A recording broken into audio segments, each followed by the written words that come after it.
32 starts this year for Clement. He won 22 of them. The Boston Red Sox, when he was on the mound, they've got a lot of confidence in him, and he said before the game he has a lot of confidence in what's going to happen for him today.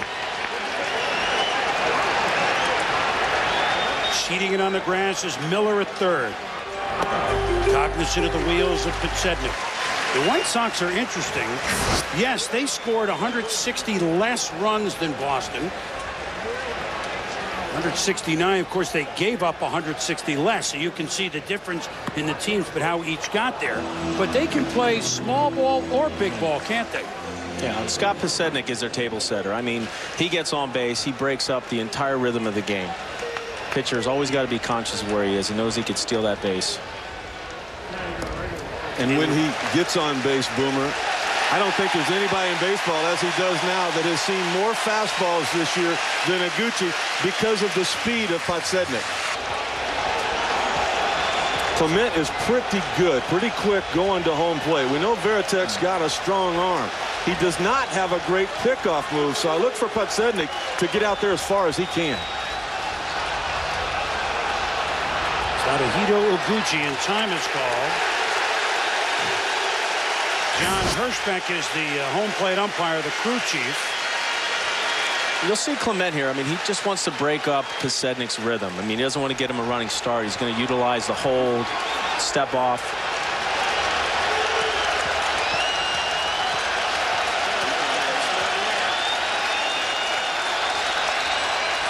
So Clement and Iguchi lays down a bunt. Varitek's going to have to go to first with it.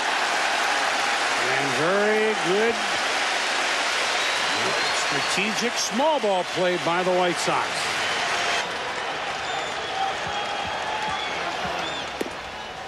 In there for a strike. Now, Sutton, Mike, talk about the Clement that we're going to see here. The ball's weaving, bobbing. It'd be interesting to catch, wouldn't it?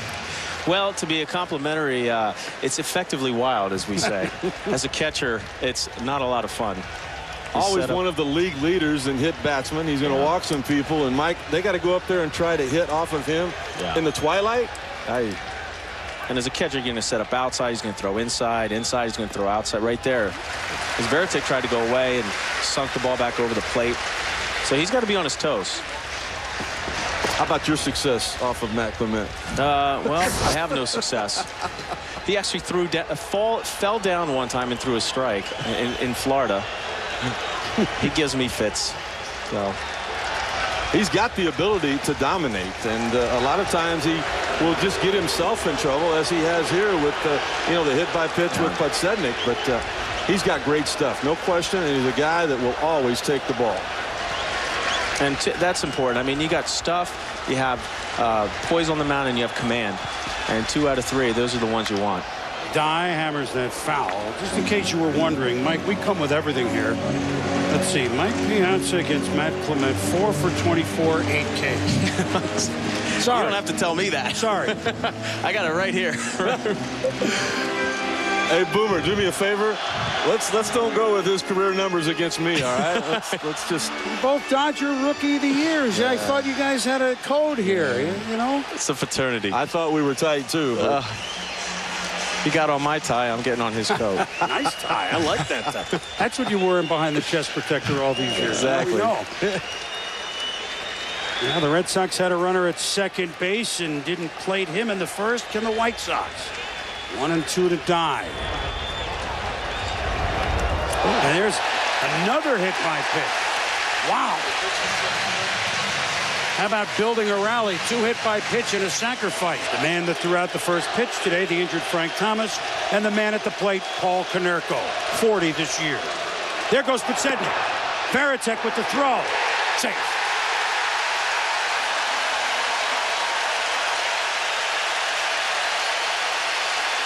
Podsednik probably had a few pitches to read him. Picked up his tendencies a little bit. And really tough for Varitek here, too, when you got a big cleanup hitter on the third base side of that box, isn't it? Yeah, it wasn't a bad throw, just a little high, but he got a great jump. I mean, I think Clement did not look at him a second time, and he took off. He could pick him up and put him down. I'll tell you that much. He definitely can run.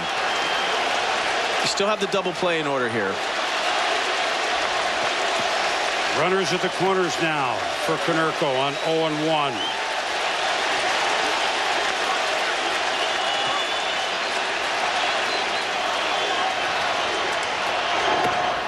Yeah, I'm looking out there. That shadow is probably got about another half inning. This may be it for at least ball in sun leaving pitcher's hand and ball in shadow at plate. That is tough and tough to see. And then on top of that, with Clement's effectively wildness. Haven't been out effectively wild thus far. Ineffectively wild. Yes. Born to be wild. 2-1. Now Konerko here just wants to keep the ball off the ground. That's one thing that Mike, the White Sox have been so good at all year long. They do not hit into a lot of ground ball double plays. What's the key to that? Do you look for something up? Look for something? Do you go the opposite field? Yeah, I'm always trying to look opposite field here. Trying to recognize the pitch, not anticipate a certain pitch. Let the ball travel, not try to pull the ball.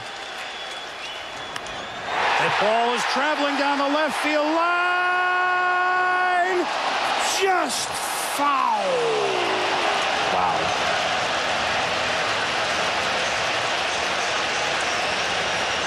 A 2-1 count, and he was ready for it. 2-1 count. Paul just sat back and just a little quick. Here's the bench. Get out, stay fair. See, nobody waved it like fist. That they have to watch fist the hitter. It. Watch the hitter, not the ball. Carlton Fisk, such a standout for these two teams. Hall of Famer. 2 balls, 2 strikes. Runners at the corners here in the bottom of the first. Chopped. Fair ball. Miller goes to second to Graffinino to get 1 out, but Podsednik scores and the White Sox are on the board.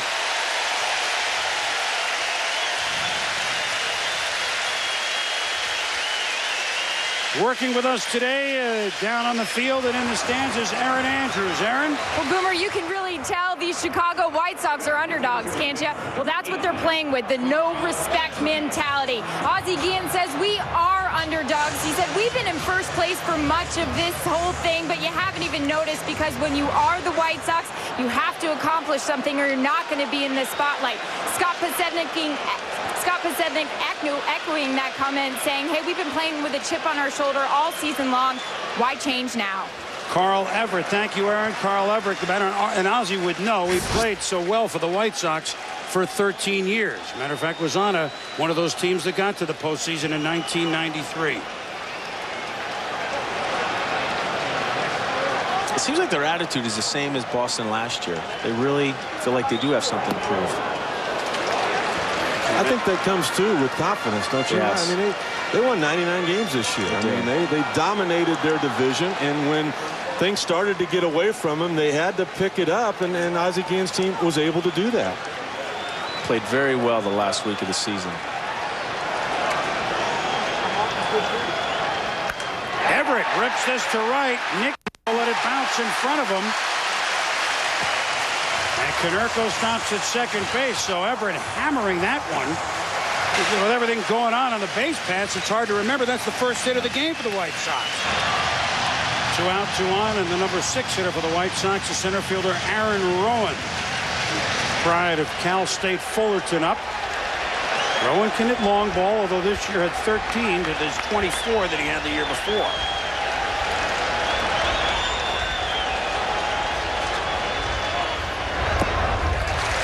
Misses. You know, you can't forget the play that Billy Miller made there on the ground ball that was hit by Konerko. If he takes the easy route and goes to first, that base hit by Carl Everett would have been another run for the White Sox. Now I think this would be a huge break for Boston if Clement can get out of this with just 1 run. Miller, one of the best fielding Red Sox, without a question. Gets overlooked all the time for his defense. Solid citizen. Great guy to have on your team. 150 games this year, Boomer, and only 11 errors for Billy Miller. And that's a difficult infield that he has in Boston to deal with. Another thought on Miller. I just have a hunch he's going to have a big series. You know why? Because he's at third, and the first base umpire and the umpiring crew is Bill Miller. I just think there's some karma there. There's some analysis for you, all right? Well, we're going to do a little analysis right here with pitching coach Dave Wallace coming to the mound. And he's taking as much time as he possibly can because what he wants to do is for Matt Clement to slow things down right now. What does Varitek talk to Clement about now, Mike? Well, Johnny Roseborough, my first catcher coach, told me when you're in this situation, you just want to go out. He said, let the breeze blow a little bit. Try to settle him down, calm him down.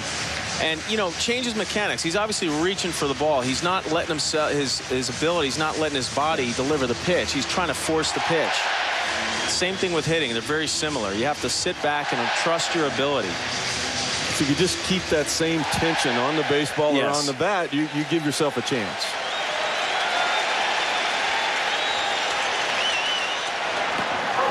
Swung through that one ahead of it. So Clement there with the strike, 2-1. And if I were him right now, Boomer, I'd just give up on that fastball. I mean, he's not able to command it. He's hit a couple of guys.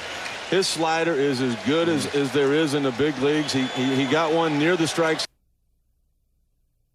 pitch, and if you're Aaron Rowan, I mean, you got to know that as well. Right there, as you said, with the fastball, just cannot locate that pitch. And the slider's got a definite better feel for that pitch right now. When he's ahead, can add on it. When he's behind, he can subtract a little bit. And you can see the start that Clement had. It's one of the reasons he was an all-star pitcher since the middle of the season. Not the same success. And Rowan wanted ball 4, but instead we have a full count with 2 on and 2 out, and that means the whirlybird start. There's going to be a consistent strike zone with John Hirschbeck, but it's going to be bigger than most, is it not, Mike? Oh, no question about it. I mean, he wants you to swing the bat. That was a strike. I mean, it wasn't the prettiest strike, but as you said, Varitek was away. Ball traveled back to the inside corner. It did get a lot of the plate. Big situation here early in the game, very early. I think he's got a full slider here, Boomer. I mean, that's been the only pitch that he's really had success with and been able to get anywhere near what he wanted.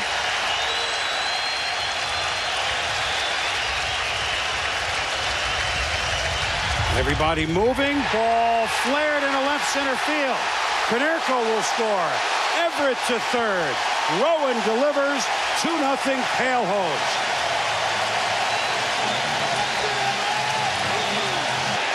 Now A.J. Pierzynski in the postseason a couple of times with the Minnesota Twins. Now has a chance with the White Sox. Once at foul. Pierzynski last year with the Giants, so they were playing pressure ball, but they didn't get in. So he's one of these White Sox that gets what this atmosphere is. Nothing, huh? Ozzie Guillen, Boomer, giving him a lot of credit too for the job that he has done handling the pitching staff. He reminds Contreras to work faster. He talks to John Garland about pitching in. He talks to Freddie Garcia about using all of his pitches, and you know what? They have performed. It's this one to left center field. Back it goes. Back. Gone!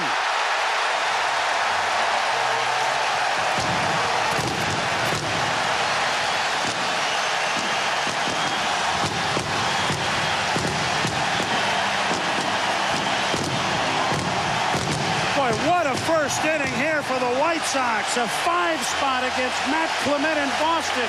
You wouldn't know that Chicago hit more homers than Boston. Just one more.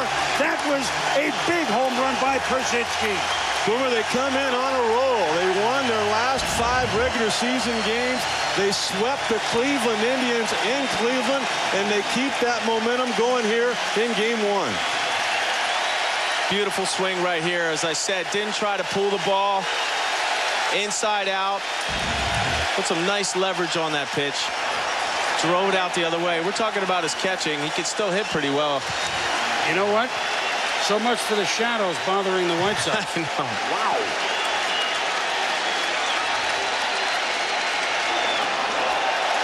Joe Creedy, the 8th man at the plate here, has looked at 2 balls from Clement.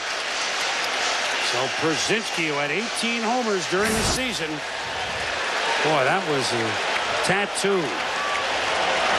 About 385 the opposite way. How about that? You hit a big home run, you got to slap the tools back on and get back out there and catch. Never happened to you. No. Only 397 times. I want to stand around and look for the red light on the camera and kind of smile. Got to go back to work. The men up high, 3-1. Well, we showed you the numbers. The last 5 starts for Matt Clement. 0-3 with an ERA of 7.20, and now you tack this on, and really it began with 2 hit by pitches. Veritek sheds the mask. Boy, that's up there for a long time. Greedy pops out, but what a first inning for the Chicago White Sox.